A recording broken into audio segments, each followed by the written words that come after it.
నమస్కారం ఘంటారావానికి స్వాగతం ముందుగా ప్రధానాంశాలు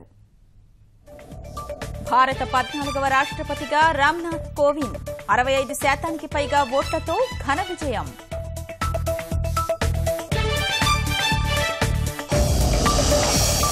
సామాన్యుల ప్రతినిధిగా వ్యవహరిస్తా పదవికి వన్నె తెస్తా కాబోయే రాష్ట్రపతి కోవింద్ ప్రకటన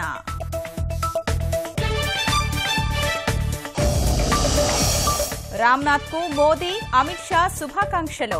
అత్యున్నత పదవికి అన్ని విధాలా అర్హుడని చంద్రబాబు ప్రశంస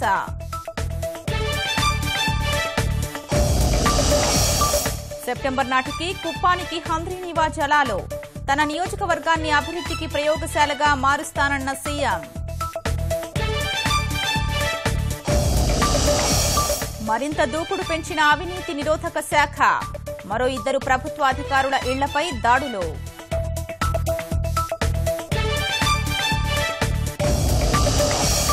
మత్తు పదార్థాల కేసులో శ్యామ్ కే నాయుడిని విచారించిన సిట్ రేపు హాజరు కానున్న నటుడు సుబ్బరాజు